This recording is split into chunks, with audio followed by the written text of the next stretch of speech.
सदा माझे डोळे जडो तुझे मूर्ती सदा माझे डोळे जडो तुझे मूर्ती सदा माझे डोळे जडो तुझे मूर्ती सदा माझे डोळे जडो तुझे मूर्ती रघुमाईच्या पती सोयरिया रघुमाईच्या पती सोयरिया रघुमाईच्या पती सोयरिया सदा माझे डोळे जडो तुझे मूर्ती सदा माझे डोळे जडो तुझे मूर्ती सदा माझे डोळे जडो तुझे मूर्ती सदा माझे डोळे जडो तुझे मूर्ती रघुमाईच्या पती सोयरिया रघुमाईच्या पती सोयरिया रघुमाईच्या पती सोयरिया तुझे रूप गोड तुझे नाव गोड तुझे रूप गोड तुझे नाव तुझे रूप गोड तुझे नाव गोड तुझे रूप गोड तुझे नाव हे मज प्रेम सर्व काळ मज प्रेम सर्व काळ मज प्रेम सर्व काळ तो माऊलिये हाची वर दे तो माऊलिये हाची वर दे तो माऊलिये हाची वर दे माऊलिये हाची वर दे संचरो निराही हृदया माझी संचरो निराही हृदया माझी संचरो निराही हृदया माझी तुझे रूप गोड तुझे नाम गोड तुझे रूप गोड तुझे नाम तुझे रूप गोड तुझे नाम तुझे रूप गोड तुझे नाम मज प्रेम सर्व मज प्रेम सर्व काळ मज प्रेम सर्व काळ म्हणे काही न मागे आणि म्हणे काही न मागे आणि म्हणे काही न मागे आणि म्हणे काही न मागे आणि तुझे पाय सुख सर्व आहे पाय सुख सर्व आहे पाय सुख सर्व आहे म्हणे काही न मागे आणि तुका म्हणे काही न मागे आणि काही न मागे आणि पाय सुख सर्व आहे पाय सुख सर्व आहे पाय सुख सर्व आहे तुझे रूप तुझे नाम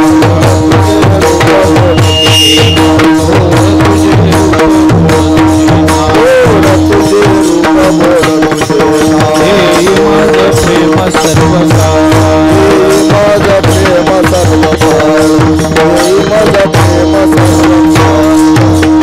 पार कुमारी पार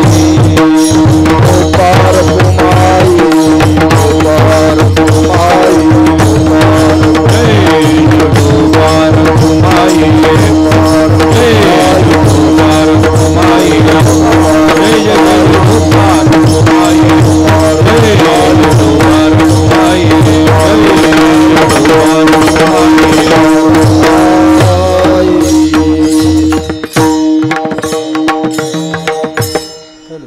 माझे डोळे जडो तुझे मूर्ती सदा माझे डोळे जडो तुझे मूर्ती सदा माझे डोळे जडो तुझे मूर्ती सदा माझे डोळे जडो तुझे मूर्ती सदा माझे डोळे जडो तुझे सदा माझे डोळे जडो तुझे मूर्ती सदा माझे डोळे जडो तुझे मूर्ती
सदा माझे डोळे जडो तुझे मूर्ती, सदा माझे डोळे जडो तुझे मूर्ती. रखुमाईच्या पती सोयरिया, गोड तुझे रूप गोड तुझे नाम, देई मज प्रेम सर्व काळ.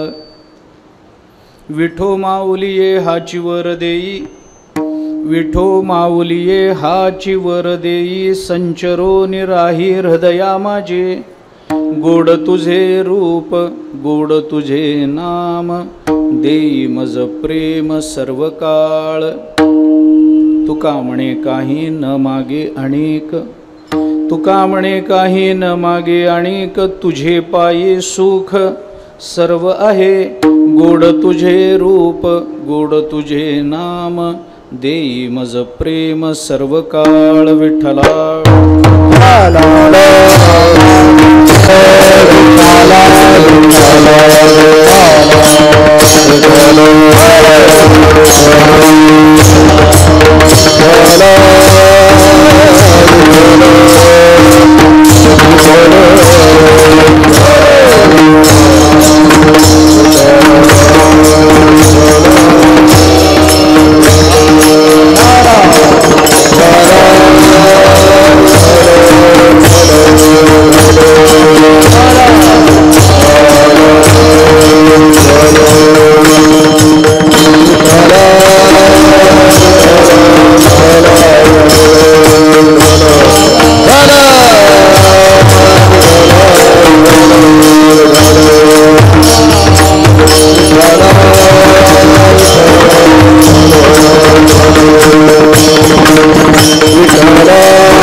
सदा माझे डोळे जडो तुझे मूर्ती, सदा माझे डोळे जडो तुझे मूर्ती. रखुमाईच्या पती सोयरिया, गोड तुझे रूप गोड तुझे नाम, दे मज प्रेम सर्व काळ.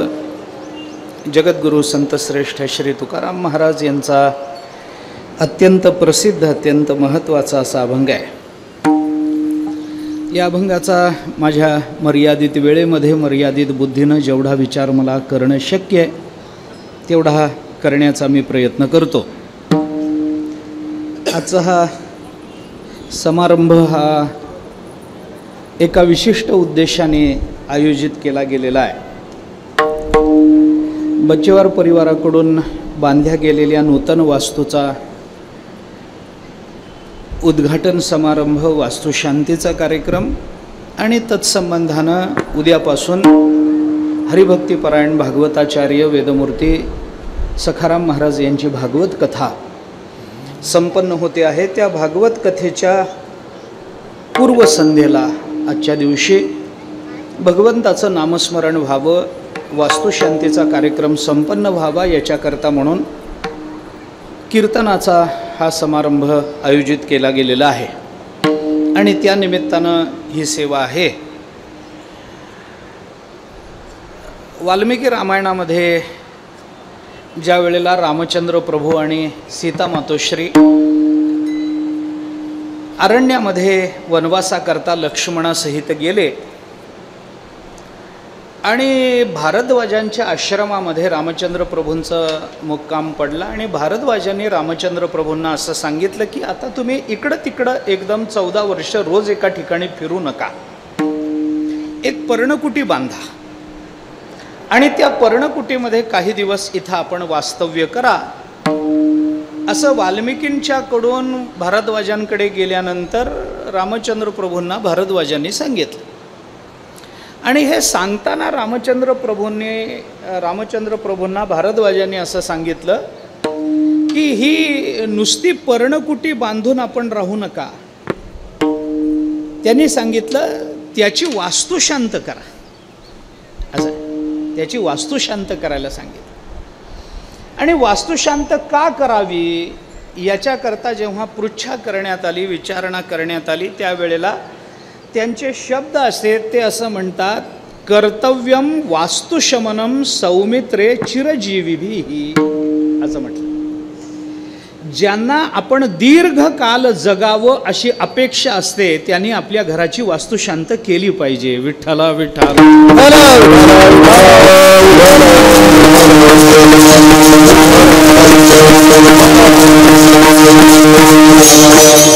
चिरजीविभिः कर्तव्यम.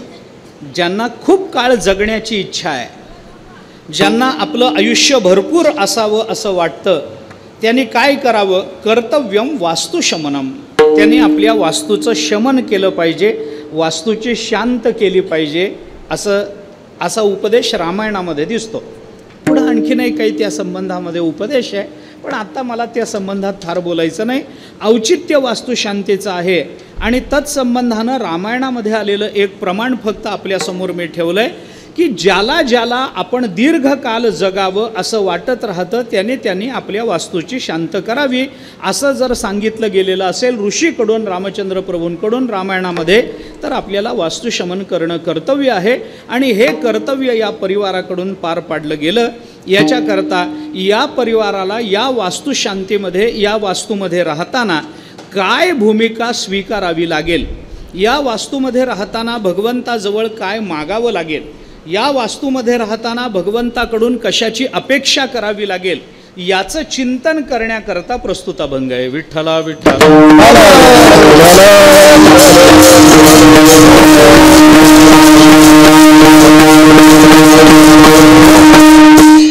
कारण असं आहे, हा परिवार तसा सधन परिवार आहे, समृद्ध परिवार आहे. त्यामुळं बाकी काही ऐश्वर्य प्रापंचिक गोष्टी मागाव्यात असं काही फार राहिलेलं नाही. म्हणून तुका म्हणे काही न मागे आणिक या अवस्थेवर पोचलेत. तुझे पायी सुख सर्व आहे हे जवळजवळ त्यांना मिळालंय. मग आता तुझे पायी सगळी सुख आहेत हे कळाल्यानंतर मागायचं काय उरतं, तर त्याच्यासाठी आधीची 3 चरण आहे आणि त्या 3 चरणाचा माझ्या 1 तासाभरात सेवा मी माझी आटोपतो, कारण मला कल्पना आहे की याच्यानंतर जेवण आहे. त्यामुळे अधिक ताणण्यामध्ये अर्थ नाही हे मलाही ज्ञात आहे. त्यामुळे 1 तासाभरामध्ये मी माझा सगळा विचार आपल्यासमोर ठेवतो. तुकोबाराय प्रस्तुत अभंगामध्ये भगवंताच्या चरणाजवळ आपल्या अंतःकरणातलं मागणं मागतात.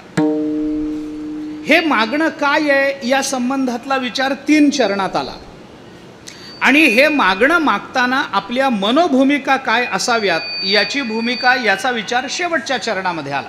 विस्तार मला करायचा नाही.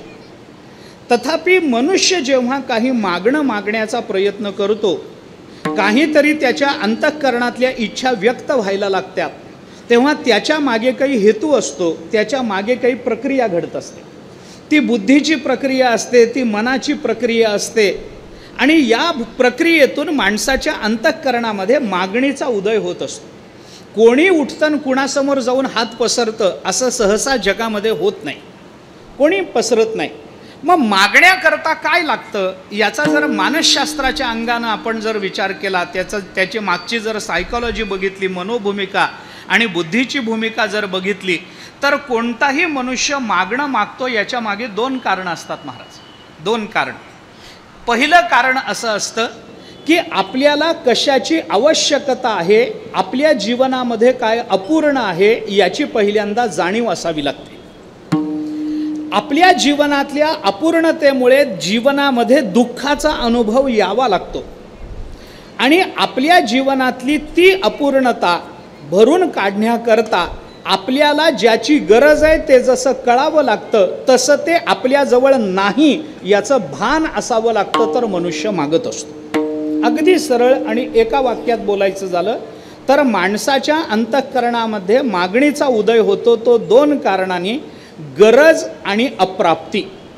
आपल्याला गरज असावी आणि आपल्याजवळ ते नसावं तर मनुष्य मागणं मागतो. ज्याची मला गरज आहे तेच मी मागेन, ज्याची मला गरज नाही ते मी मागणार नाही. आणि ज्याची मला गरज आहे पण माझ्या घरामध्ये आधीपासून जे आहे त्याची मागणी मी करणार नाही. मला गरज असावी आणि माझ्याजवळ नसावं ही 2 मुख्य कारण. याचा विस्तार फार करत नाही, पण आपण बारकाईने विचार करून बघा. सगळाच विस्तार करावा तेवढा वेळ आपल्या हातामध्ये नसला तरीसुद्धा अगदी जाता जाता एखादं उदाहरण देऊन जातो. ऐका, मला ज्याची गरज नाही ते मी मागणार नाही. आता आपण सगळेजण इथे बसलो, कीर्तन झाल्यावर कोणी तारीख मागेल, कोणी जेवण मागेल, कोणी पाणी मागेल, कोणी बसायला जागा मागेल, कोणी अजून काही मागेल, हे कोणीतरी मागेल. पण आपण इतके जण इथे बसलो, आपल्यापैकी 1 जण तर येऊन माझ्याकडे किंवा सावकारांकडे जाऊन म्हणेल का 1 वाटीभर विष द्यावं मला, असं म्हणणार नाही, कारण त्याची जीवनामध्ये कुणाला गरज नाही आहे, त्याची गरज नाही. मला ज्याची रोग्याला जर रोगच कळला नाही तर तो वैद्याकडे जाईल कशाला, मला सांगा ना. आपल्याला कळावं लागेल की आपल्या जीवनामध्ये काय न्यूनता आहे, काय अपूर्णता आहे हे कळावं लागेल. उदाहरणं पुष्कळ आहेत, देत नाही. जशी आपल्याला गरज आहे तशी आपल्याजवळ ते नसावं लागतं. मला सांगा, एखादा भिकारी आपल्या दारामध्ये येतो, सकाळच्या वेळेला येतो, माय बा भिक्षा वाढावं, 2 दिवस झाले पोटामध्ये अन्नाचा कण नाही, काहीतरी द्या मला. मग ती घरातली माय माऊली चतकोर अर्धी भाकरी घेईल, त्याच्यावर काही कालवण ठेवेल, त्याच्या ताटलीमध्ये पदरामध्ये टाकेल, त्याला सांगेल बाबा जा कुठंतरी सावलीला बस, पाण्याचं ठिकाण बघ, तिथं बसून भाकरी खा, आपली भूक भागव. बरोबर आहे. भिकारी आपल्या दारामध्ये येतो आणि भीक मागतो का, तर त्याला भूक लागली, भूक लागली ना. आता मला सांगा, भूक फक्त भिकाऱ्यालाच लागते आणि श्रीमंताला लागत नसेल का? श्रीमंताला भूक लागत असेल का? नाही. गरीबालाच भूक लागते आणि श्रीमंताला लागत नाही असा नियम आहे का? असं नाही. अहो, गरीबाला फक्त अन्नाचीच लागते, श्रीमंताला कशा कशाच्या लागतील कुणाला माहिती. गरीबालाही भूक लागते, श्रीमंतालाही भूक लागते. पण एखादा भिकारी आमच्या दारात येऊन मागणं मागतो. तुम्ही असं कधी बघितलंय का की एखादा श्रीमंत मनुष्य लांब लचक गाडीमधून आपल्या दारामध्ये उतरला आणि सुटाबुटामध्ये येऊन दारामध्ये माय बा भिक्षा वाढावं, 2 दिवस झाले पोटा, म्हणेल का कधी? नाही ना. अन्नाची गरज भिकाऱ्यालाही आहे, अन्नाची गरज श्रीमंतालाही आहे, पण भिकारी मागतो कारण गरज आहे पण त्याच्याजवळ नाही, आणि याला गरज आहे पण याच्याजवळ आहे म्हणून हा मागणं मागत नाही. मागणं मागण्याकरता या दोनच गोष्टी लागतात. मला आपल्याला सरळ अभंगाकडे प्रवृत्त करून विचारायचं आहे, जर गरज आणि अप्राप्ती या दोनच गोष्टी माणसाच्या जीवनात मागणं मागायला भाग पाडत असतील तर माझे दोन प्रश्न आहेत. तुकोबारायांना कशाची गरज होती आणि तुकोबारायांना काय अप्राप्त होतं? कशाची गरज तुकोबारायांना? अरे तृप्त जीवन आहे, समाधानी जीवन आहे. त्यांच्या एवढं समाधान या जगतामध्ये बोलू देवाच्याही वाट्याला आलं नाही जेवढं तुकोबारांच्या वाट्याला. काय कमी आहे जीवनामध्ये? कशाची गरज आहे? काही गरज नाही. तृप्त जीवन, समाधानी जीवन, परिपूर्ण जीवन. काय कमी झालं काय जास्त झालं यांचा त्यांच्या चित्ताला स्पर्श नाही. मी आपल्याला सांगतो, मला सांगा किती पाऊस पडला तर समुद्राला पूर येईल? बरं किती वर्ष पाऊस नाही पडला तर समुद्र आटल? अरे पावसावर समुद्र अवलंबून नाही, समुद्रावर पाऊस अवलंबून असतो. बोलू वाक्य, समाधानावर तुकोबाराय अवलंबून नाही, तुकोबारायांवर समाधान अवलंबून आहे. विठ्ठला विठ्ठल.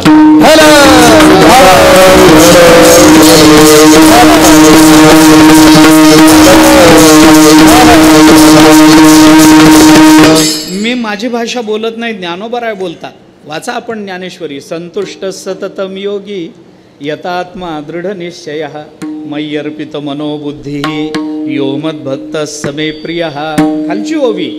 वार्षिये वीण सागरू जैसा जळे नित्य निर्भरू तैसा निरुपचारू संतोषी जो. ज्ञानोबराय बोलतात. नाही काय कमी, कशाची अपेक्षा नाही जगताकडून. मला हे मिळावं, मला ते मिळावं, माझं अमकं व्हावं, माझं तमकं व्हावं, मला पुरस्कार मिळावेत, माझे सत्कार व्हावेत, माझ्या गळ्यात हार पडावेत, लोकांनी माझा उदो उदो करावा, मला चांगले कपडे मिळावेत, मला राजाश्रय. काय कशाची अपेक्षा नाही. अनपेक्ष शुचिर दक्ष जयाच्या ठाई पांडवा अपेक्षे नाही रिगावा सुखासी चढावा जयाचे असणे. ज्ञानोबाराय बोलतात. कशाची त्यांना गरज नाही, काय नाही, तृप्त जीवन आहे. तसं जर बघितलं तर तुकोबारायांच्या घरी स्पष्ट बोलतो, बायकोच्या गळ्यामध्ये मंगळसूत्रामध्ये घालायला एक सोन्याचा मणी नव्हता. तसं जर बघितलं तर.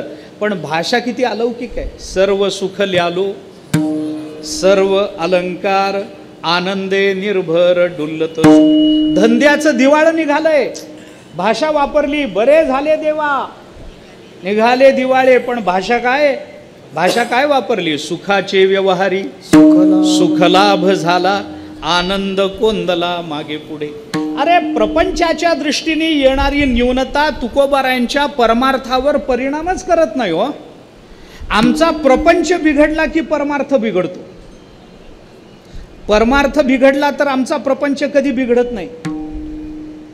मी आता ह्याची उदाहरणं देईन तर रात्र होईल, इतकी उदाहरणं देतो मी. नामस्मरण मनासारखं न झालं तर माणसाची चिडचिड होत नाही, पण धंद्यामध्ये नीट पैसे मिळाले नाही तर राग घरादारावर निघतो, आहे का नाही? मी का बोलतो आपल्याला विचार करा ना. परमार्थाचा परिणाम प्रपंचावर होतो आणि प्रपंचाचा परिणाम परमार्थावर होतो. तुकोबारायांचं काहीच नाही हो, तृप्त जीवन आहे महाराज. काही अपेक्षा नाही, काही इच्छा नाही, पूर्ण काम आहे तुकोबाराय. हे मिळवायचं राहिलं, ते मिळवायचं राहिलं, काही राहिलं नाही. अरे सर्वात्मकपण माझे हिरोनिक होते कोण? या भूमिकेवर तुकोबाराय आरूढ आहेत. कशाची गरज आहे त्यांना? कशाची गरज नाही. काही मिळवायचं राहिलं नाही, तृप्त आहेत बस. अंतःकरणामध्ये काही मिळवायचं राहिलं नाही बस. इच्छा केली ते पावलो, कृतकृत्य झालो. इच्छा केली ते पावलो. अरे आम्ही ज्याची इच्छा केली ते आम्हाला मिळालं, आता मिळवायचं काय राहील? काम नाही, काम नाही, काम नाही, काम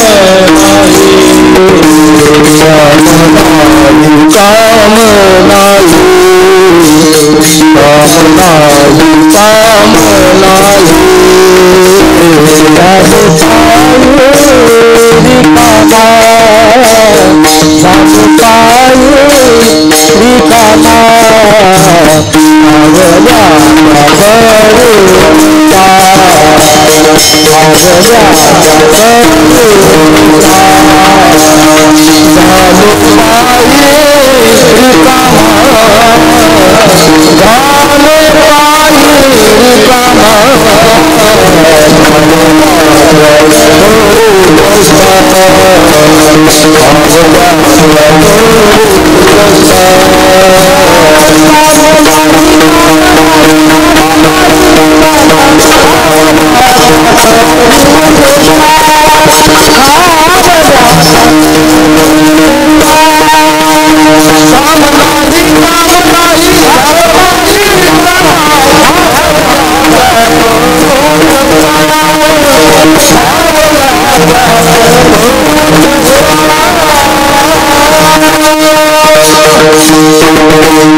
बोलून दाखवतात अंतःकरणामध्ये कसली अपेक्षाच राहिली नाही आता. इतकं परिपूर्ण जीवन आहे, इतकं व्यापक जीवन आहे, इतकं परिपक्व जीवन आहे. आता काय मागायचं राहिलं आणि कशाची गरज आहे? तुकोबारायांना कशाची गरज नाही. बरं एक वेळ अजून थोडं पुढे जाऊन विचार करू. एक वेळ गरज मानलीच तर तुकोबारायांना अप्राप्त काय सांगा ना. अहो असं सामर्थ्य आहे महाराज, वाटेल ते तुकोबाराय करू शकतात. हो वाटेल ते, सामर्थ्य कमी नाही.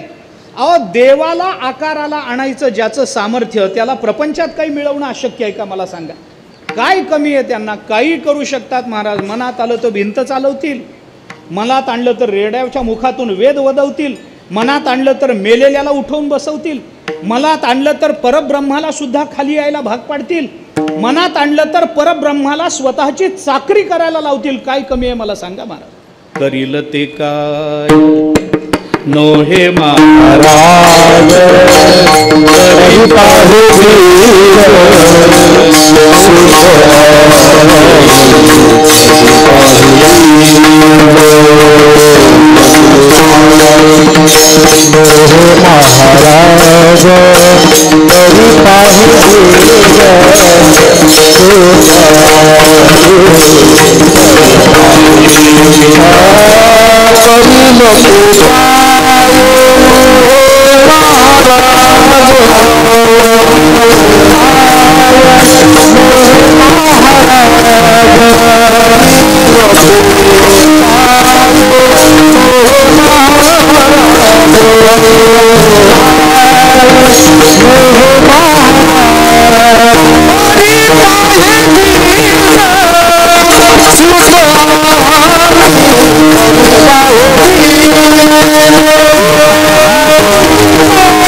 ज्ञानोबारायांचं वर्णन करतात तुकोबाराय.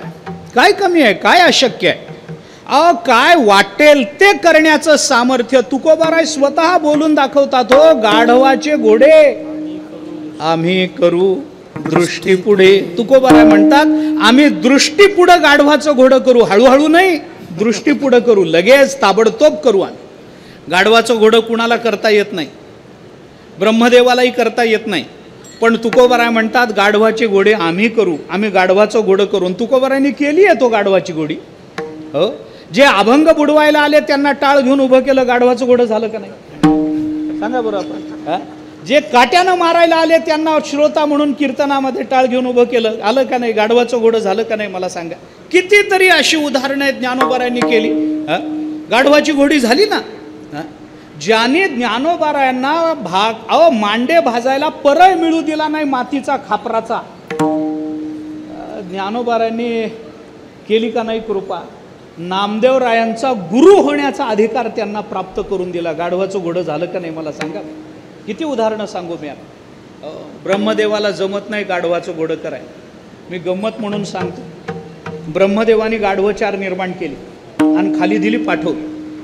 ती गाढवं आली, खाली चरायला लागली. दुसऱ्या दिवशी सकाळी ब्रह्मदेवाला वाटलं आपण तयार केलेली खाली पाठवलेली गाढवं काय करतात, एकदा बघावं म्हणून वरून बघितलं तर ही गाढवच होती. उकिरडे फुंकत हिंडत होती. ब्रह्मदेवाला वाईट वाटलं.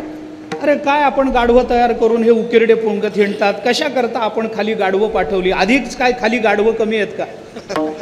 म्हणून आपण वरून पाठवली आणि भर टाकली त्याच्यामध्ये. नको नको, ही गाढवं बोलवून घेऊ आणि त्याचे घोडे करू. ब्रह्मदेवाला जमल का मला सांगा? नाही ना. धातया ही पाया पडता नुठी गता यू पंडुसुता, मेलेल्याला जिवंत करणं ब्रह्मदेवाला जमलं नाही ना. पण तुकोबारायांनी मेलेलं मूल कीर्तनामध्ये उठवून बसवलं. ज्ञानोबारायांनी सच्चिदानंद बाबाला उठवून बसवलं. अहो, मेले माणूस जित उठवील कैसा वासुदेव बोल रोज म्हणतो आपण, रोज म्हणतो, आहे का नाही? हा, मग तुकोबारायांना अशक्य काय? तुकोबारायांना गरज नाही आणि गरज असली तर अशक्य नाही. मग तुकोबाराय का मागणं मागता? बरं, मागणं मागितल्याने काही फार मोठा अधिकार प्राप्त होतो? मागणं शेवटी अपमानाचंच आहे हो. कुणासमोरही हात पसरणं हे अपमानाचंच जगणं आहे. तुकोबारांनी सांगितलं, भिक्षा पात्र अवलंबिणे जळो जिणे लाजिरवाणे, ऐसियासी नारायणे उपेक्षिजे सर्वथा. नाही, देव जरी आला तरी हात पसरी जिणे हीच त्याचे तुकोबाराय म्हणतात. तुका म्हणे करी ब्रह्मांड ठिंगणे, हात पसरी जिणे धिक त्याचे. 2 पावलामध्ये सगळं ब्रह्मांड व्यापून टाकणारा बळीच्या दरवाजामध्ये जाऊन हात पसरत असेल तर तुकोबाराय म्हणतात, तो देव असला तरी आम्ही त्या देवाचा धिक्कार करू. हात पसरणं तुकोबारायांना मान्य नाही. काही मागणे हे आम्हा अनुचित, वडिलांची रीत जाणतो, परंपरा नाही आमची मागण्याची. मग तुकोबाराय का? बरं, मागण्याने काही फार चांगलं मिळतं अशातला भाग नाही. मी आपल्याला थोडासा धोका सांगतो त्याच्यात. माणसं मागतात, कायम हात पसरलेलाच आहे, द्या द्या द्या असा हातच नाही. दुसऱ्याला तंबाखू देतानाचा अपवाद जर सोडला की नाही, तर हात कायम पसर, द्या द्या द्या द्या द्या दे. मिळण्यातून काही फार मोठं मी आपल्याला सांगतो, मनुष्य मागताना जे मागतो त्याच्यात जेवढं मिळतं ना, त्याच्यापेक्षा त्याची आध्यात्मिक हानी जास्त होत असते. पुराणात वर्णन आहे, मी आपल्याला सांगतो ऐका. मनुष्य जेव्हा मागणं मागतो त्यावेळेला माणसाचं जीणं लाजिरवाणं का होतं? पुराणाने वर्णन केलंय, देही इति वचनम श्रुत्वा देहस्था पंचदेवता मुखम निर्गत्य गच्छन्ति श्रीही ह्रीही धीही धृतया कीर्तया. पुराणाने वर्णन केलं. मनुष्य जेव्हा द्या असं म्हणतो ना, तेव्हा द्या म्हणताना त्याला आ करावा लागतो. तोंड वाचल्याशिवाय मिळत नाही, आहे का नाही? द्या, मग ते तुम्ही रोज वाचा, नाही तर 5 वर्षांनी एकदा, कधी, पण तोंड वाचल्याशिवाय पदरात काही पडत नाही. ही गोष्ट 100% खरी. द्या म्हणताना आ करावा लागतो. आणि माणसाने द्या म्हणण्याकरता आ केला की त्याच्या उघडलेल्या तोंडातून त्याच्या देहात राहणाऱ्या 5 देवता त्याचा देह सोडून निघून जात असतात. ऐका, देही इति वचनम श्रुत्वा, मला द्या असं ऐकल्याबरोबर देहस्था पंचदेवता, देहात राहणाऱ्या 5 देवता मुखम निर्गत्य गच्छन्ति, उघडलेल्या तोंडातून बाहेर निघून जातात. काय काय जातं ऐका. श्रीही ह्रीही धीही धृतयः कीर्तयः. विठ्ठला विठ्ठला.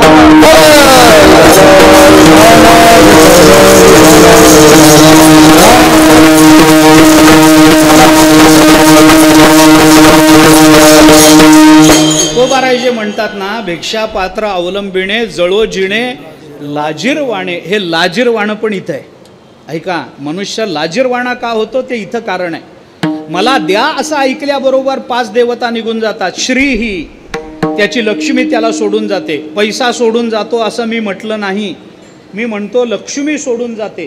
कारण मागणाऱ्याजवळ पैसा असतो, आपण दर 5 वर्षांनी बघतो, हे एवढे श्रीमंत झाले, आम्ही तिथंच आहे. हां, मला एक आता निवडणुकीच्या वेळेला येतात लोक, ते म्हणले महाराज आम्हाला आशीर्वाद द्या. म्हटलं कशा करता? म्हटलं तुमच्या आशीर्वादानं मी आमदार होईन. आणि झाले, आणि ते पुन्हा मला भेटा, महाराज तुमच्या आशीर्वादानं आमदार झालो. मी म्हणलं माझ्या आशीर्वादानं तुम्ही आमदार आणि मी तिथंच. आम्हाला काही बदलच नाही, हे श्रीमंत होत चालले, यांना पैसा मिळेल पण लक्ष्मी मिळत नाही. महाराज मागणाऱ्याजवळ श्री राहत नाही, श्री राहत नाही, लक्ष्मी राहत नाही. श्रीही री म्हणजे लाज सोडल्याशिवाय मागता येत नाही, लाज त्याला सोडून निघून जाते. धी म्हणजे बुद्धी त्याला सोडून जाते. धृतयः धैर्य त्याला सोडून जातं आणि त्याची कीर्ती त्याला सोडून जाते. मागणाऱ्या माणसाची कीर्ती चांगली राहत नाही. आणि या 5 देवता जर आपल्या जीवनातून गेल्या तर माणूस म्हणून घेणं याच्या एवढा मोठा अपमान नाही. विठ्ठला विठ्ठला.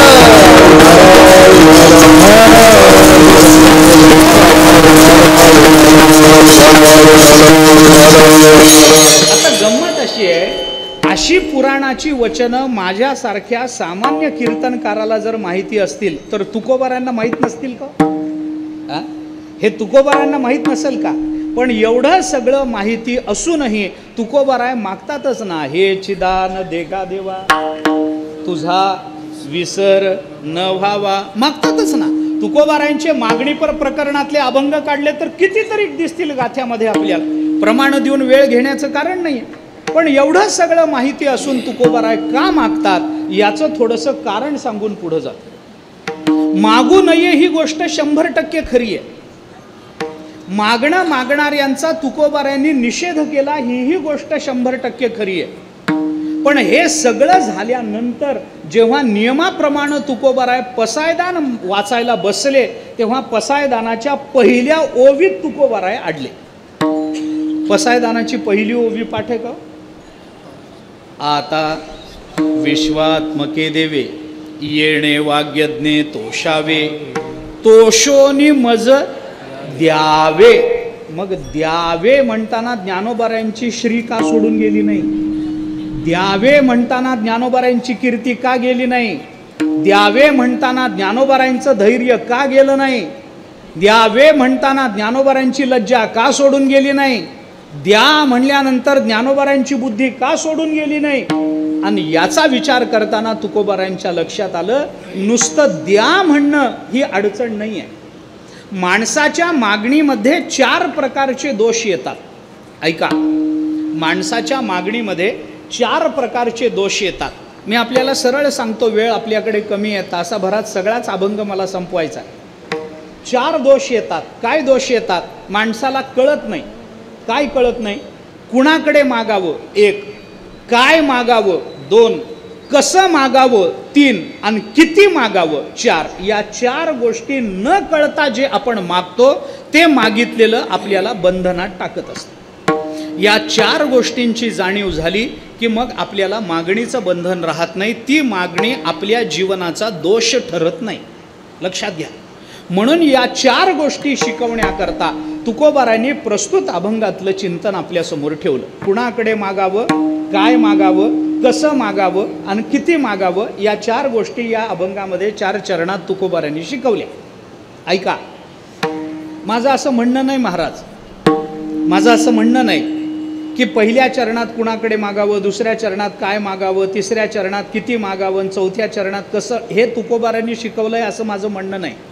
माझं म्हणणं असं आहे की मागणं मागणाऱ्या ज्या पहिल्या 3 ओव्या आहेत या 3 ओव्यांमधल्या प्रत्येक चरणामध्ये, या पहिले जे 3 चरण आहेत त्या प्रत्येक चरणामध्ये या 4ही गोष्टी शिकवल्या.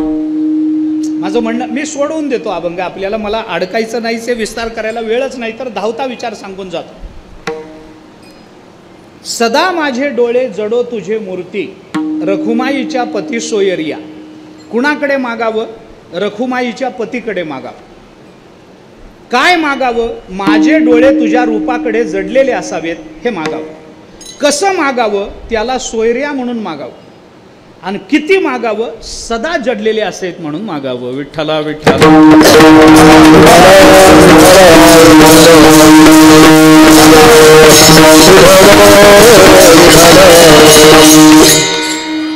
गोड तुझे रूप, गोड तुझे नाम, देई मज प्रेम सर्व काळ. कुणाकडे मागावं? ज्याचं नामरूप गोड आहे त्याच्याकडे मागावं. काय मागावं? मला प्रेम दे म्हणून मागावं.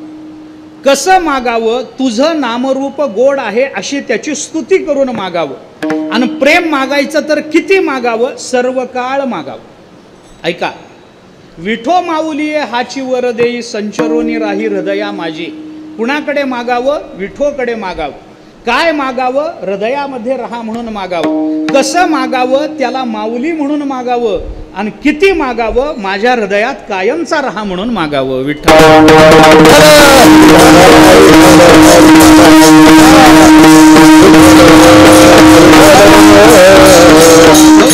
आणि म्हणून या गोष्टी आपल्या आपल्याला कळाव्यात याच्याकरता तुकोबाराय आपल्याला या अभंगातून मागायचं कसं हे कळावं म्हणून मागून दाखवतात. तुकोबारायांना गरज आहे म्हणून मागितलेलं नाही आहे. तुकोबारायांना अप्राप्त आहे म्हणून मागितलेलं नाही आहे. आम्हाला मागावं कसं हे कळावं म्हणून मागून दाखवलेला अभंग आहे, मागितलेला अभंग नाही. लक्षात घ्या. तुकोबाराय मागावं कसं याचा आदर्श स्थापित करण्याकरता मागून दाखवतो. अर्भकाचे साठी पंते हाती धरिली पाटी, तैसे संत जगी क्रिया करोनी दाविती अंगी. मागायची गरज नाही, पण जग मागितल्याशिवाय गप्प बसत नाही म्हणून त्याला मागून दाखवण्याकरता क्रिया करोनी दाविती अंगी याच्याकरता तुकोबाराय हे मागणं मागून दाखवतात. या अभंगामध्ये तुकोबारायांच्या मागणीचा मुख्य विषय काय आहे तर देई मज प्रेम सर्व काळ. प्रेम हा तुकोबारायांच्या मागणीचा मुख्य विषय. ऐका, कारण संत महात्मे देवाजवळ प्रेमाशिवाय दुसरं काही मागूच शकत नाही. कारण बाकीचं त्यांना मिळालंय. तुका म्हणे काही न मागे आणि तुझे पायी सुख सर्व आहे, काही मागायची गरजच नाहीये. पण जेव्हा सगळ्या अपेक्षा संपून जातात तेव्हा ज्याची अपेक्षा शिल्लक राहते त्याला प्रेम म्हणतात. ऐका, व्याख्या करत बसत नाही, पण आपण चिंतन करून पहा मी काय सांगतो ते. थोडंसं स्पष्ट बोलतो, याच्याकरता थोडा वेळ आपला घेतो. ऐका, तुकोबारांच्या मागणीचा मुख्य विषय प्रेम आहे. कारण संत तेवढंच मागतात, दुसरं काही मागतच नाही. मी आपल्याला प्रमाणाने सांगतो. जाणोनी नेणते करी माझे मन, तुझी प्रेम खूण देवोनिया. मग मी व्यवहारी असेन वर्तत जेवी जळा आत पद्मपत्र. प्रेम मागितलं. तुम्ही कोणत्याही संतांचा विचार करा, सगळे संत एक मुखानं हेच म्हणतात, प्रेम सुख देई, प्रेम सुख देई.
सगळ्या संतांची एक मुखानं मागणी एवढीच आहे, भक्ती प्रेमावीण ज्ञान नको देवा, अभिमान नित्य नवा तया माझी. सगळे संत, नामदेवरायांना विचारा, नामदेवराय म्हणतात देवा प्रेमा एवढं जगात काय चांगलं आहे. नामदेवरायांची भाषा आहे बघा, नामदेवरायांचा गाथा काढून आपण. नामदेवराय बोलतात, वेदासी कानडा श्रुतीसी कानडा, विठ्ठल उघडा पंढरीये, नाम बरवे रूप बरवे, दर्शन बरवे कानडियाचे, नामा म्हणे तुझे अवघेची बरवे, त्याहून बरवे प्रेम तुझे. नामदेवराय बोलतात. काय भाषा, का बोलतो मी आपल्याला लक्षात घ्या. सगळ्या संतांची मागणी देवाजवळ प्रेम द्या. सगळे संत देवाजवळ प्रेम मागतात. थोडं उलट बोलू, सगळे संत देवाजवळ प्रेम मागत नाहीत. देवाजवळ जे फक्त प्रेम मागतात त्यांनाच संत म्हणतात. विठ्ठला विठ्ठला.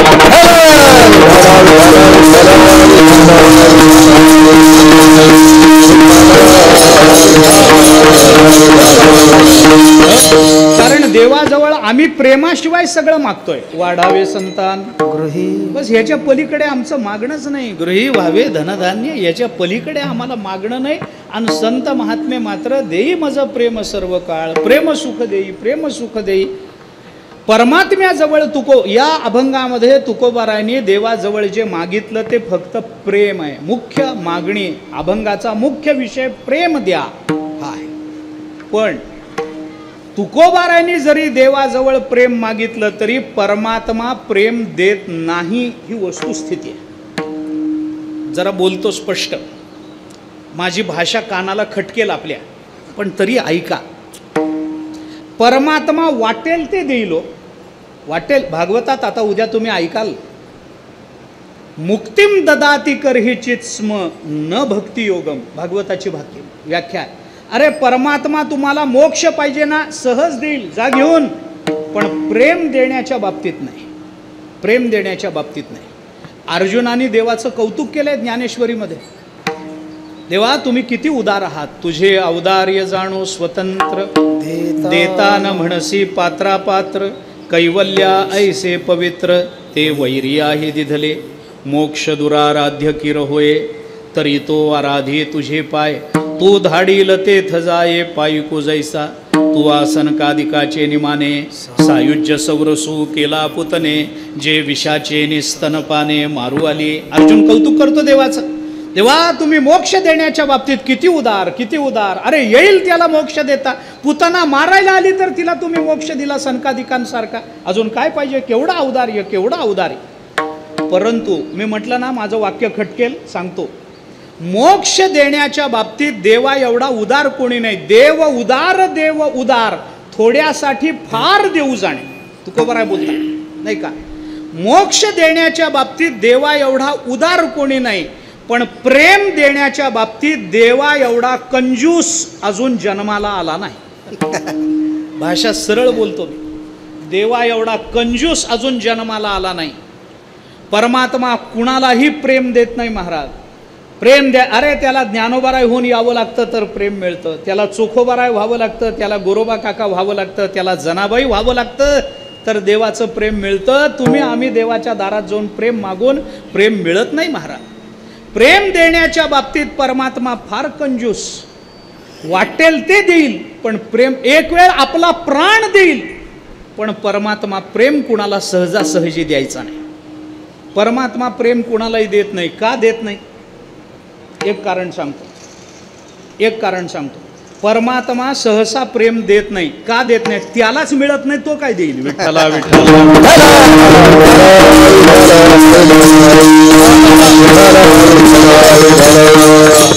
त्याला सहसा कोणी प्रेम द्यायला तयार नाही. थोर प्रेमाचा भूके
प्रेमाचा भुकेला हाची दुष्काळ तयाला. त्याला कशाचा दुष्काळ आहे?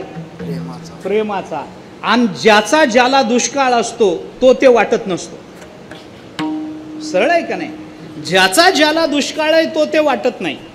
त्याच्याऐवजी काही घेऊन जा तुम्ही. मोक्ष पाहिजे जा घेऊन, अमुक पाहिजे जा घेऊन, सत्ता पाहिजे जा घेऊन, संतती पाहिजे जा घेऊन, आयुष्य पाहिजे जा घेऊन, संपत्ती पाहिजे जा घेऊन. पण प्रेम मागाल तर परमात्मा प्रेम देत नाही. कारण प्रेम अत्यंत दुर्लभ वस्तू, अति दुर्लभ. तुम्ही म्हणाल काय दुर्लभ दुर्लभ म्हणून कौतुक सांगता हो प्रेमाचं. प्रेम कशाचं दुर्लभ आलं? आमच्या घरी काय आम्हाला घरचे लोक प्रेम करत नाहीत का? आम्हाला काही प्रेम मिळत नाही? तुमच्या भावनेचा मी अनादर करत नाही. कुणाच्याही प्रेमाबद्दल बोलण्याचा, घरातल्या प्रेमाबद्दल बोलायचा मला काही अधिकार नाही. काय कारण आहे मला बोलायचं? पण मला आपल्याला जाता जाता एक सांगायचं आहे अवश्य. तुम्ही म्हणताय ते कदाचित खरं असेल. घरचे लोक आमच्यावर प्रेम करत नाहीत का? आम्हाला घरी प्रेम मिळत नाही का? तर माझं तुम्हाला म्हणणं एवढंच आहे की कृपा करा आणि गैरसमजात राहू नका. अहो कोणी कुणावर निष्कारण प्रेम करत नसतं महाराज. कोण प्रेम करतं कुणावर? काय कारण आहे कुणावरही कोणी प्रेम करायचं? हां, काय कारण आहे बरं? याला प्रमाण म्हणाल तर अनेक प्रमाण मी देतो. हां, म्हणून मी म्हटलं की मला तुमच्या प्रेमाचा अपमान कुणाच्याच करायचा नाही, पण मला त्याच्या मागचा व्यावहारिक सरळ सरळ सिद्धांत सांगायचा आहे की घरादारातून आपल्याला जे प्रेम मिळतं ना, ते खरं प्रेम नसतं महाराज. प्रेमाचं रूप घेतलेला स्वार्थ असतो. माझं म्हणणं पटतं का नाही मला माहीत नाही, पण मी प्रमाणाने बोलतो. आपल्याला संतांची प्रमाण आहेत, याला मी माझ्या मनाचं बोलत नाही. अरे स्वार्थ आहे म्हणून सगळ्याचं एकमेकांना जोडून घेणं चालू आहे हो. स्वार्थ संपू द्या, कोण कोणाला जोडून घेतं सांगा मला? हां, कोण कोणाला? नवरा बायकोवर प्रेम करतो कारण ती 12 वाजायची वेळ सांभाळते म्हणून, आणि बायको नवऱ्यावर प्रेम करते कारण तो महिन्याचं पाकिट तिच्या हातात आणून देतो म्हणून.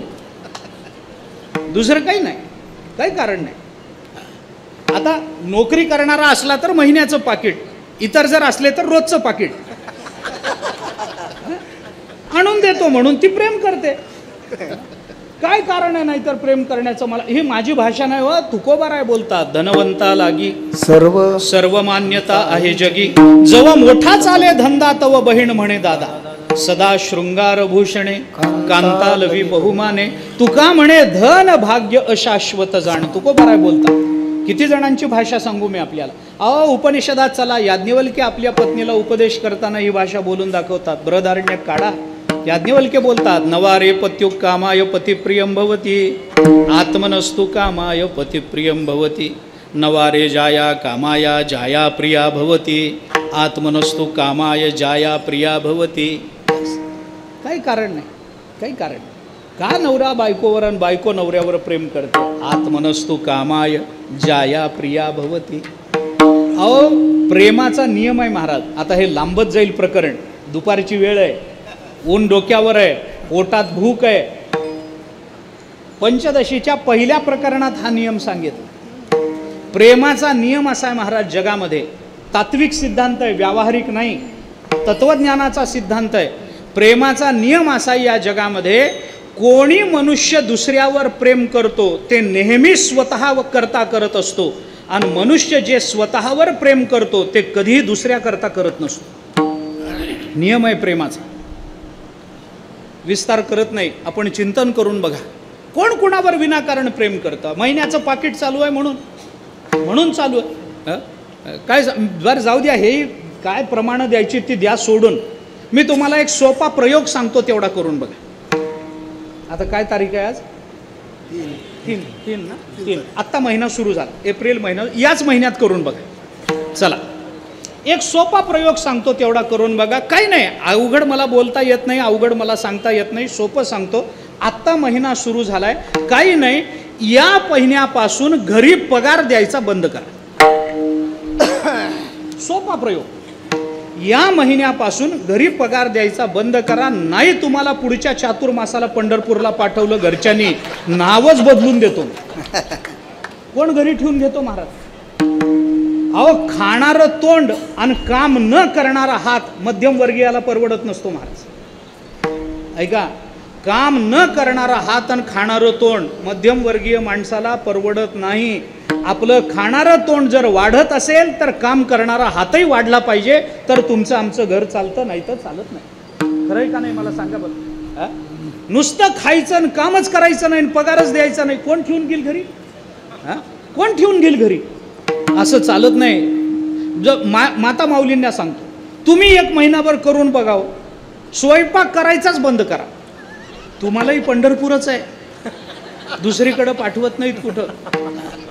कोण ठेवून घेईल घरी? अहो ह्याच्या पलीकडे जाऊन नाथ महाराजांनी दृष्टांत दिला. नाथ महाराजांचा दृष्टांत सांगू का? जरा कानाला लागल, कानापेक्षा मनाला लागल. देऊ दृष्टांत नाथ महाराजांचा. अहो नाथ महाराज म्हणतात, तुम्ही नवरा बायकोचं काय सांगत बसलाय? अहो हातात भाकरी बघितल्यावर कुत्रही शेपूट हलवत नाही हो. भाकरी बघितल्याशिवाय कुत्रही शेपूट हलवत नाही. आणि एकदा ते धन संपलं, नाथ महाराज बोलतात, जवत्या धनाची झाली या तुटी, स्त्री वसवसोनी लागे पाठी, आता नावडती तुमच्या गोष्टी, रागे उठती फडफडोनी. नाथ महाराज बोलतात, कोण कुणाकरता प्रेम करतो? प्रेमाचं मी का प्रेमाला नावं ठेवतोय? कारण सांगतो.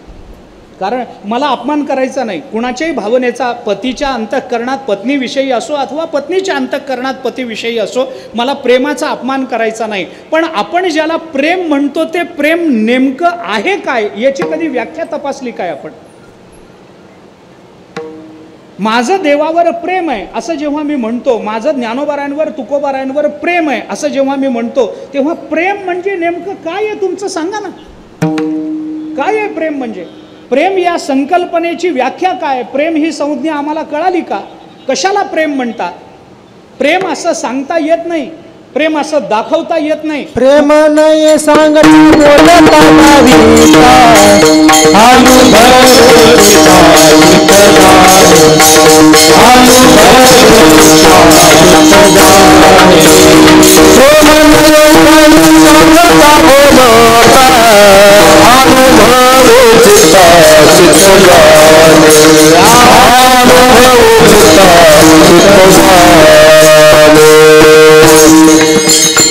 भाविका, प्रेम नये सांगता बोलता दाविता, अनुभव चित्ता चित्त जाणे. अरे हा प्रेम हा बोलण्याचा विषयच नाहीये. जो मनुष्य आपल्या अंतःकरणातलं प्रेम बोलून दाखवतो ना, त्याचं प्रेम 100% खोटं आहे. कालिदासाचं एक वचन आहे. कालिदासाने म्हटलंय, अतिस्नेहा हा पापशंकी.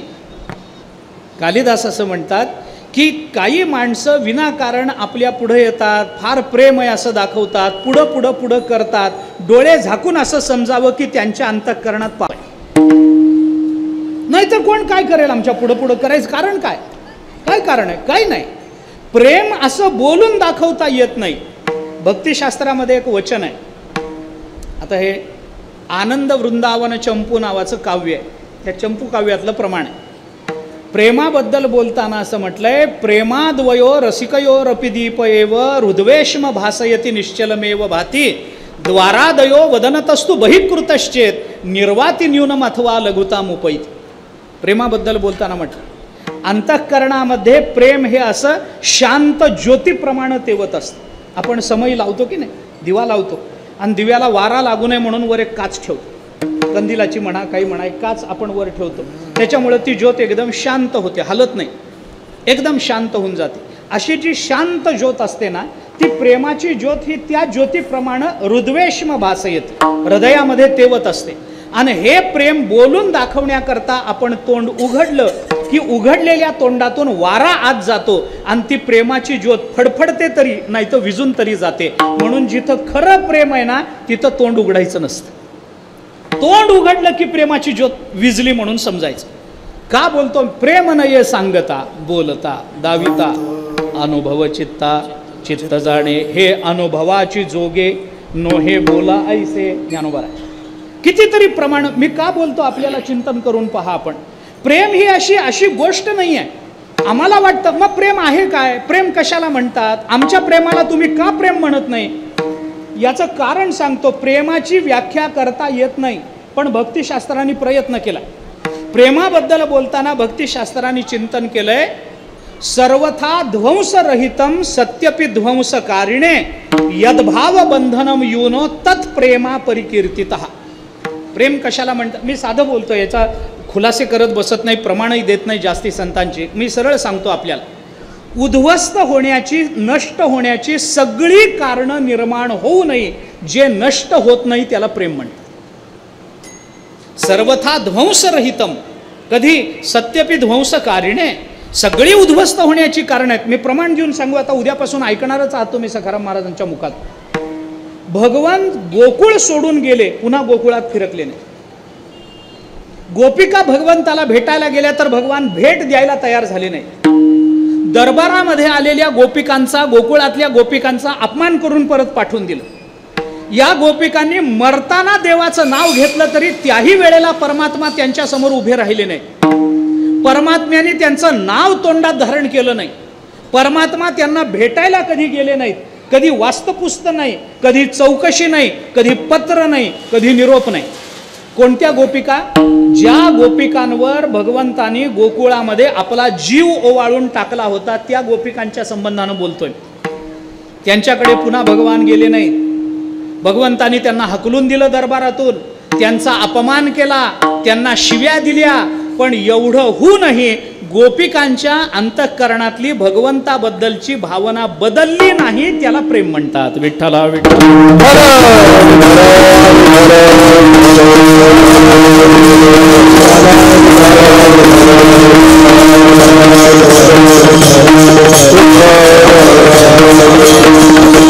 आता मला सांगा, उद्ध्वस्त होण्याची सगळी कारणं निर्माण झाल्यावरही जे उद्ध्वस्त होत नाही त्याला जर प्रेम म्हणायचं असेल तर आपल्याला व्यवहारात मिळणारं प्रेम प्रेम आहे का? सांगा बरं. अहो, नवऱ्याने दागिना नाही आणून दिला तर वर्ष वर्ष बोलत नाहीत, आहे ना? आहे ना? एक दागिना नाही आणून दिला तर महिना महिना वर्ष वर्ष बोलत नाहीत. सगळ्यांना गोड करून वाढतील पण त्याला वाढायचं नाही, आहे ना? हो म्हणतात. काय करावं देवाचे. जाऊ द्या, मला काय करायचं आहे. तुमच्या प्रपंचामध्ये मी बोलून काय फायदा नाही आणि मला बोलण्याचा अधिकारही नाही. मी का बोलतो आपल्याला, ही प्रेमाची व्याख्या आहे. आणि हे प्रेम तुकोबाराय भगवंताजवळ मागता. हे प्रेम साधनही महाराज. प्रेम अत्यंत दुर्लभ आहे. प्रेम अत्यंत दुर्लभ. परमात्मा सहसा कोणाला देत नाही. का देत नाही? एखादं कारण सांगतो आणि थांबतो. मला लांबवायचं नाही आहे, धावता विचार मांडायचा आहे. अजून एक दोन महत्त्वाचे मुद्दे आहेत, तेवढा विचार सांगतो, थांबतो. ऐका. का परमात्मा? कारण प्रेम हे अत्यंत दुर्लभ आहे. आणि जेवढं दुर्लभ आहे तेवढं प्रेम अत्यंत नाजूक आहे. प्रेम अत्यंत नाजूक, त्याला बिघडायला वेळच लागत नाही. अहो, भांड्यामध्ये दूध ठेवलंय आणि बाई कुठंतरी लांब ओट्यावर स्वयंपाक करता करता लिंबू पिळता पिळता लिंबाचं बी तिथून उडालं आणि दुधात पडलं. दूध चांगलं राहील का नासेल? नासेल की नाही? नासेल. मिठाचा कण दुधामध्ये पडला तर दूध नासेल का नाही? नासेल. म्हणजे मिठाचा कण आणि दूध यांचा एकमेकांशी संयोग व्हावा लागतो तर दूध नासेल. दुधाच्या पातेल्याच्या बाजूला मिठाची बरणी ठेवली तर दूध नासतं का? नासतं का? दुधाच्या पातेल्याच्या बाजूला लिंबू चिरून ठेवलं तर दूध नासतं का? नासत नाही. दुधाचा लिंबाच्या रसाचा परस्पर संयोग व्हावा लागतो तर दूध नासतं. पण प्रेम इतकं नाजूक आहे महाराज, त्या प्रेमाच्या बाजूनी नुसता शब्द बाजूनी गेला तरी आमचं प्रेम नासून जातं. इतकं प्रेम नाजूक आहे, इतकं नाजूक. त्याला चालतच नाही, त्या प्रेमाला चालतच नाही काही. इतकं नाजूक आहे, इतकं दुर्लभ आहे. आणि म्हणून जी वस्तू दुर्लभ आहे, जी वस्तू नाजूक आहे, एक नियम सांगतो मी आपल्याला, उदाहरणाने सांगतो. प्रेम अत्यंत नाजूक आहे. भगवान ते अत्यंत काळजीपूर्वक सांभाळून ठेवतात. सहसा कुणाला देत नाहीत. का देत नाहीत? कारण नाजूक आहे. मग एक नियम सांगतो तुम्हाला, व्यवहारात लावा, परमार्थात लावा, कुठेही लावा, माझा तो विषय नाही. पण एक नियम सांगतो एका वाक्यामध्ये. वस्तू जेवढी नाजूक असते तेवढा तिला हाताळणाऱ्याचा अधिकार मोठा असावा लागतो, है ना? वस्तू जेवढी नाजूक असते तेवढा तिला हाताळणाऱ्याचा अधिकार हा जास्त मोठा असावा लागतो. कुणालाही कोणती वस्तू देऊन चालत नसते. वस्तू जेवढी नाजूक तेवढा हाताळणाऱ्याचा अधिकार. मी साधं उदाहरण सांगतो ना, जाऊ द्या या सगळ्या गोष्टी. घरामध्ये मुलीला बघायला पाहुणे येतात. अगदी साधं प्रपंचातलं सवंग उदाहरण. आपल्या घरामध्ये मुलीला बघायला पाहुणे येतात. पाहुणे येतात, ती बाई घरबीर आवरते, पाहुणे येतात, बसतात. बसल्यानंतर पाणी गिणी द्यावं लागतं. मग ती बाई आपले स्टीलची फुलपात्र, पेले, स्टीलचे ग्लास वगैरे घेते, त्याच्यामध्ये पाणी होते, ट्रेमध्ये ठेवते आणि पोराला, बाळ्या एवढं पाणी नेऊन दे बरं पाहुण्यांना. तोही घेतो ते पाणी, आत नेऊन देतो. 7-8 ग्लास असतात ट्रेमध्ये, तो आत जातो. कोणी पाहुणा पाणी घेतो, पितो, कोणी अर्ध पितो, कोणी पित नाही. थोडं पाणी त्याच्यामध्ये राहतं. ते झालं की परत येताना त्या मुलाचा पाय गालीच्यामध्ये अडकतो आणि त्या ट्रेसह ते पोरगं जमिनीवर पडतं. धाडकन पडल्याबरोबर ते स्टीलचे पेले इकडं तिकडं जातात, पाणी इकडं तिकडं सांडतं, ठाण ठाण ठाण ठाण आवाज येतो. मग ती आई चिडते, अरे घरामध्ये पाहुणे आले, तुला काय तोंडवर करून चालतोस? नीट बघून चालता येत नाही तुला? एवढा गालीच्या दिसत नाही तुझ्या डोळ्याला? पडले सगळे, आता एक काम वाढलं का नाही? आधीच पाहुणे आलेत, माझ्या मागे कामाची गडबड आहे आणि अजून एक काम वाढवलं तू. मग ती चिडते, पण ते सगळे पेले फुलपात्र गोळा करते, पुन्हा ट्रेमध्ये ठेवते, ते पाणी गिणे पुसून घेते, सगळं होतं. नंतर बोलाचाली होते, लग्न जवळजवळ ठरतं आणि ठरल्यानंतर मग त्या पाहुण्यांना चहा द्यावा लागतो. चहा, आता हा जो चहा भावी जावई भावी व्याही यांना दिला जाणारा जो चहा असतो ना, तो वारकऱ्याला देतात त्या कपात देतात का नाही का? हा व्याह्याला जावयाला दिला जाणारा जो चहा असतो की नाही बोलाचालीनंतर, हा चहा वारकऱ्याला देतात त्या कपात देतात का? देत नाही. त्याला खास कब्बशा असतात महागाच्या, 5,000 रुपयाला एक कब्बश, 5,000 रुपयाला.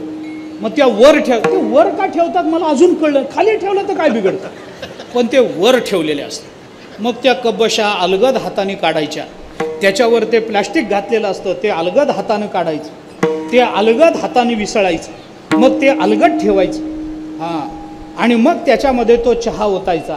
आणि आता एवढा चहा ओतून झाल्यानंतर आता बोलवते का पोराला, बाळ्या ये रे बाबा एवढा चहा देऊन ये. नाही, आता नवऱ्याला, ओ जरा इकडे या, एवढा चहा नेऊन द्या. आणि लक्षात ठेवा, तोंड वर करून चालू नका.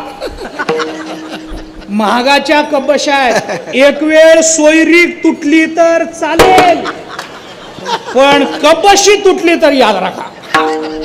का बाबा?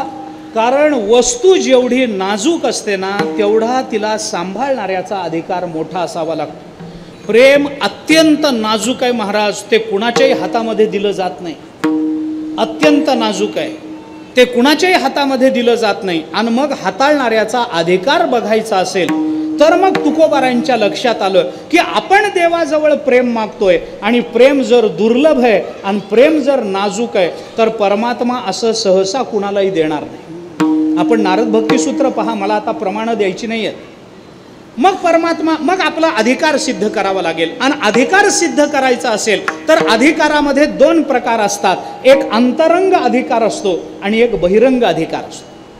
अंतरंग अधिकार आत्मसंबंधानं असतो आणि बहिरंग अधिकार हा इंद्रिय संबंधानं असतो.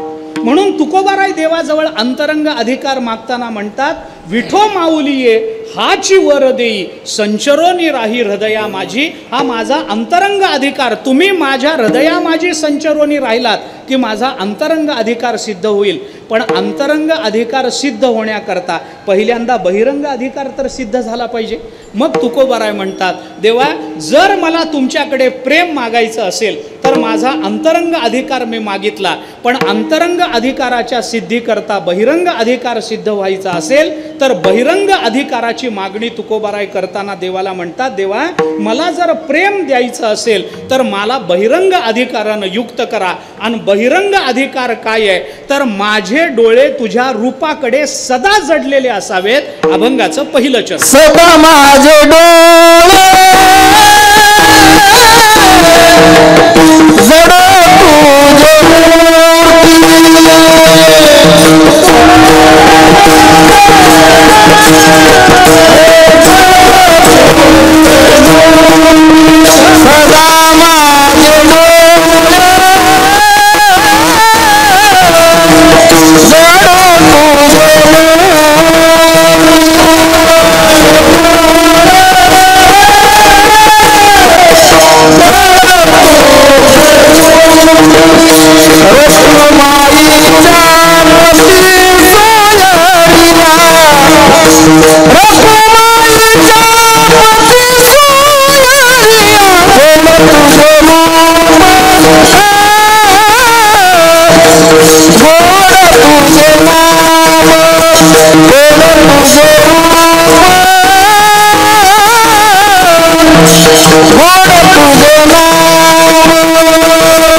अभंगामध्ये बहिरंग अधिकार मागून घेतात. सदा माझे डोळे जडो तुझे मूर्ती रखुमाईच्या पती सोयरिया. माझे डोळे तुझ्या रूपाकडे जडलेले असावेत, हे तुकोबारायांचं मागणं आहे.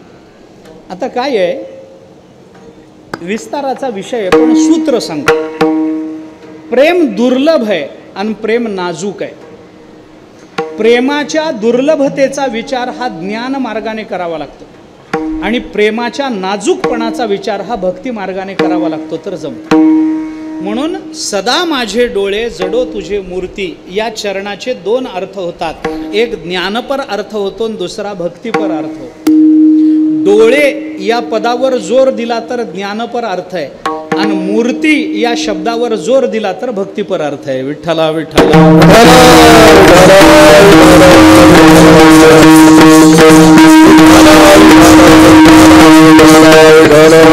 अगदी धावता विचार, अगदी धावता विचार. ऐका, फार वेळ घेणार नाही, एक अजून 10 मिनिटं मला लागतील. धावता विचार, चिंतन करा. माझे डोळे तुझ्या मूर्तीकडे जडलेले असावेत. डोळे प्रमाण आहे, मूर्ती प्रमेय आहे. प्रमाणानं प्रमेयाकडे जावं, प्रमेयाशी एकरूप व्हावं तर त्याला यथार्थ ज्ञान असं म्हणतात. जे प्रमाण प्रमेयाकडे जाऊन प्रमेयाच्या जाणीवेतून परत माघारी येतं त्याला वृत्तीज्ञान म्हणतात. वेदांताचे विषय, विस्तार मला करायचा नाही आहे. आपण रस्त्याने चालतो, जाताना बघतो की नाही, हे सोन्या चांदीचं दुकान आहे, हे किराणा मालाचं दुकान आहे, हे कापडाचं दुकान आहे, हे खताचं दुकान आहे, हे अमक्याचं दुकान आहे, हे तमक्याचं दुकान आहे. बघत जातो की नाही? जातो. प्रत्येक दुकान आपल्याला वेगळं का दिसतं? कारण त्या त्या दुकानाकडे गेलेली इंद्रिय वृत्ती त्या दुकानातून परत स्वस्थानी येते. द्वैता असा आहे, वेदांताचा नियम असा आहे, वृत्तीला जेव्हा द्वैताचं भान करून द्यायचं असतं तेव्हा त्या द्वैताच्या संधी भागात त्या वृत्तीला स्वस्थानी यावं लागत असतं. ती वृत्ती किराणा दुकानाकडून परस्पर सोन्या चांदीच्या दुकानाकडे जाऊ शकत नाही. तिला परत यावं लागतं प्रमात्याकडे आणि प्रमात्याकडून पुन्हा जावं लागतं. ती परस्पर गेली तर ती वृत्तीच नाही, तिला स्वस्थानी यावं लागतं. म्हणून हे सगळे आम्हाला वेगवेगळे दिसतात. रस्त्यावरून जाताना भेद दिसतो. शेतामध्ये गेलो तर हे आपलं शेत आहे, हा हे बैल आहेत, हा नांगर आहे, हा आपला शेतगडी आहे, हे घरी आलं की घरही वेगळं दिसतं. हे घर आहे आपलं, ही म्हैस आहे, ही बायको आहे. असं नाही, तसं मला तुमच्या मनात काय काय लपलंय मला माहिती नाही. मला तसं हा ती पण म्हणू शकते, हे शेत आहे, हा बैल आहे, हा नवरा आहे, ती पण म्हणू शकते ना. असं काय करता? मला तसं म्हणजे स्वतंत्र जे वस्तूचं भान होत राहतं ना ते वृत्तीच्या स्वस्थानातून होत असतं. वृत्तीला परत यावं लागतं. पण संत महात्मे जेव्हा परमात्म्याला पाहतात आणि परमात्म्याच्या दर्शनानंतर त्यांना जे जे दिसतं ते परमात्म भिन्न वस्तूची प्रतीती येत नाही. जे जे दृष्टी दिसे ते हरिरूप पूजा ध्यान जप त्यासी नाही का? कारण त्यांची अंतःकरण वृत्ती परमात्म्याकडे गेल्यानंतर परत माघारी येतच नाही. परत माघारी येत नाही, तुकोबाराय बोलतात. ऐका, तुझ पाहता सामोरी, तुझ पाहता सामोरी,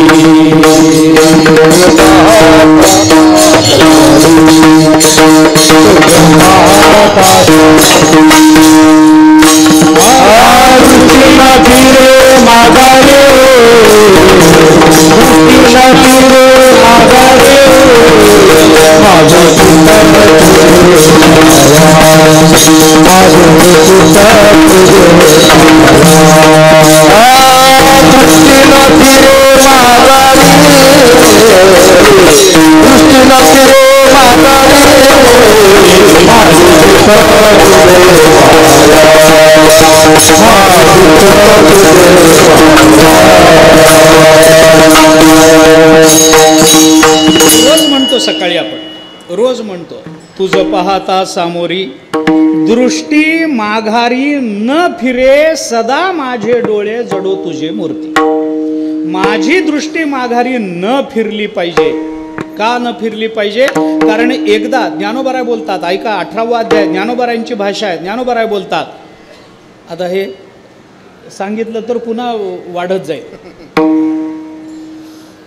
जाऊ द्या, काय किती प्रमाण सांगायचे. सरळ भाषा आहे, ऐका. संत महात्मे जेव्हा परमात्म्याला पाहतात तेव्हा त्यांची वृत्ती परमात्म्याला सोडून येत नाही आणि येत नाही म्हणूनच त्यांना जिथे जिथे दृष्टी जाते तिथं तिथं परमात्म्याचं दर्शन होतं. तुकोबाराय म्हणतात, देवा माझी हीच मागणी आहे की माझ्या डोळ्यांनी तुझ्या मूर्तीकडे बघावं, पण ते सदा बघावं, तिथून तिने माघारी येऊ नये, ही तुकोबारायांची अपेक्षा आहे. हा ज्ञानपर अर्थ लागतो. आणि मूर्ती शब्दावर जोर दिला तर भक्तीपर अर्थ लागतो. सदा माझे डोळे जडो तुझे मूर्ती, या मूर्तीतून भक्ती कशी कळते याचा थोडासा विचार करतो. एकदा प्रेमपूर्वक भजन करू, थोडासा विचार सांगतो, सेवा संपवतो.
सदा माझे डोळे जडो तुझे मूर्ती, रखुमाईच्या पती सोयरिया, गोड तुझे रूप गोड तुझे नाम, देई माझं प्रेम सर्व काळ. जगद्गुरु संत श्रेष्ठ श्री तुकोबाराय या अभंगामधून परमात्म्याच्या चरणाजवळ काही मागणं मागतात. त्या मागणीचा, त्या प्रेमाचा आपण थोडासा विचार करून आलो. आणि या मागणीकरता प्रेमाची दुर्लभता आणि प्रेमाचा नाजूकपणा लक्षात यावा याच्याकरता ज्ञानपर आणि भक्तिपर अर्थाचा थोडासा विचार करतो आहोत. 1-5 मिनिटात फक्त संपवतो. भक्तिपर अर्थ मूर्ती या शब्दातून लागतो. सदा माझे डोळे जडो तुझे मूर्ती, माझे डोळे सदा मूर्तीकडेच लागलेले असावेत. याचा सरळ अर्थ असा होतो की देवा तुम्ही मूर्ती अशी धारण करा, रूप असं धारण करा की माझ्या डोळ्याला तुम्ही सोडून दुसरं काही बघावंसं न वाटलं पाहिजे. हा त्याचा सरळ अर्थ सदा या पदातून आपल्याला काढता येतो.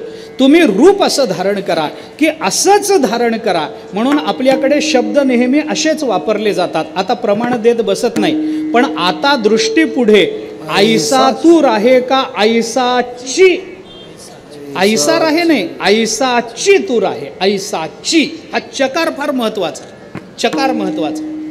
तुळशीहार गळा कासे पितांबर आवडे निरंतर, हे ध्यान का हेची ध्यान हो, हेची ध्यान, हे ध्यान नाही. अशी ध्यानं पुष्कळ आहेत, पण हेच ध्यान हे दुसरीकडे मिळायचं नाही. हेच पाहिजे म्हणजे हेच पाहिजे. चकार व्यावृत्तीपूर्वक असतो व्याकरणामध्ये, इतरांची व्यावृत्ती करणारा असतो. हो, तुम्ही जेवायला या म्हणणं वेगळं आणि तुम्हीच जेवायला या म्हणणं वेगळं. फरक पडतो का? तुम्ही जेवायला या म्हणजे सप्त्याचा भंडारा, कोणी या कसंही जेवून जा. पण तुम्हीच जेवायला या म्हणलं की समजावं पार्टी मिटिंगचं जेवण. बायकोला आणू नका, मुलाला आणू नका, भावाला आणू नका, पुतण्यांना आणू नका, भाच्यांना आणू नका. कोण कधी फुटल हे सांगता येत. त्याच्याकरता फक्त तुम्हीच आता दृष्टी पुढे ऐसाची असाच राहा देवा. आता बदलू नका. आता समचरणाचे विषमचरण करू नका.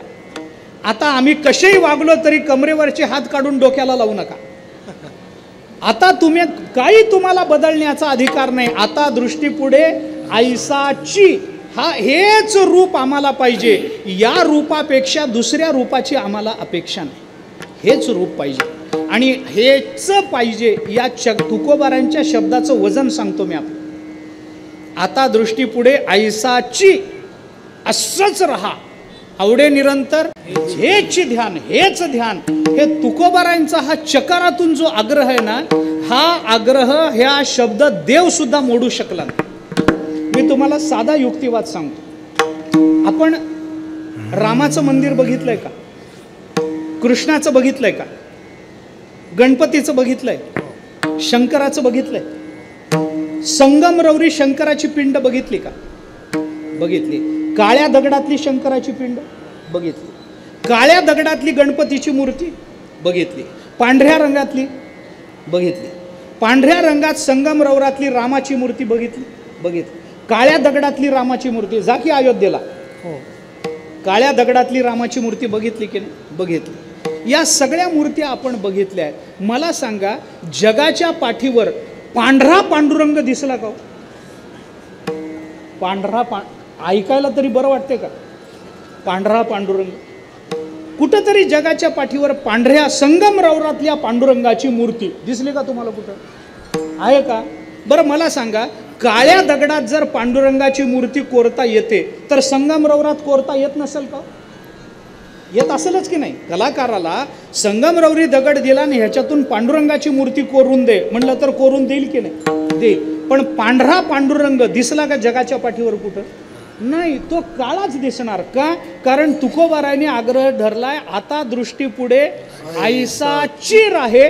तुकोबारायांच्या शब्दाचं वजन आहे. देवाने अजून तुकोबारायांकरता आपला रंगही बदलला नाही.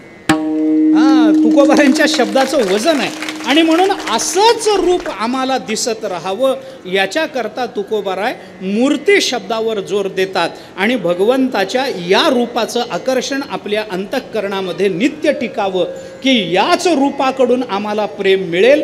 कारण प्रेम देवाचे हे देणे, देह भाव जाई येणे, न धरावी मने शुद्धी देश काळाची, हे तुकोबाराय बोलून दाखवतात. त्यामुळे हाच परमात्मा प्रेम देईल. याच्याकरता हाच परमात्मा आमच्या डोळ्यासमोर याच रूपामध्ये राहावा असा भक्तिपर अर्थ तुकोबारायांनी या चरणातून व्यक्त केला.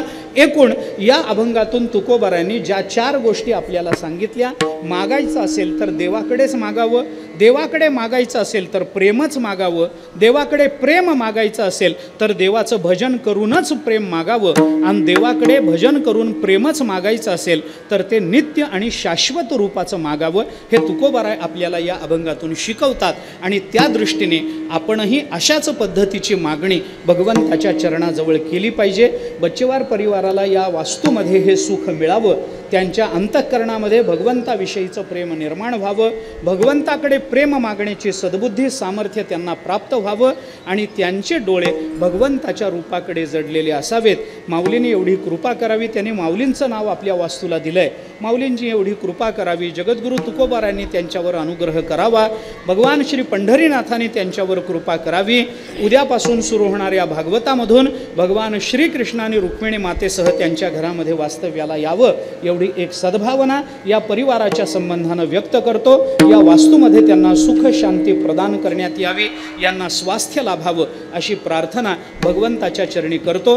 भगवंताकडे प्रेम मागण्याची सद्बुद्धी आणि सामर्थ्य या परिवारातल्या प्रत्येक सदस्याला प्राप्त व्हावं, त्यांचा परमार्थ अत्यंत आनंदाचा व्हावा, एवढी सद्भावना, एवढी सदिच्छा या निमित्तानं इथं व्यक्त करतो. सगळी मोठी मंडळी कीर्तनाकरता उपस्थित आहेत, महाराज आहेत, आपण सगळी मोठी मंडळी आहात. आपल्या सर्वांच्या चरणी नतमस्तक होतो. झालेली सेवा संतांच्या सद्गुरूच्या परमात्म्याच्या चरणी अर्पण करू.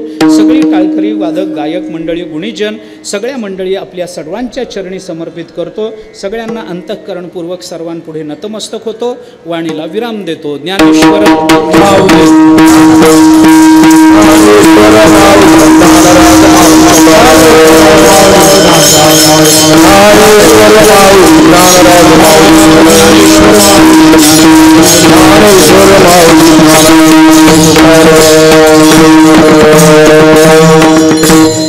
तुकाराम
चिवावे माझिया जन्म जगत तुझा हरीच कोणी हरी संग सर्व कांड प्रेमाचा करू हरीच कोणी हरी तुका माझे हे चिराचा वार करी हरीच कोणी हरी ते एक प्रत्या देशी देवता हे पांडुरंगा सगळ्या संतांचे अनेक तुझे काही म्हणे आता उदात हो मौज ठेवी पायी संता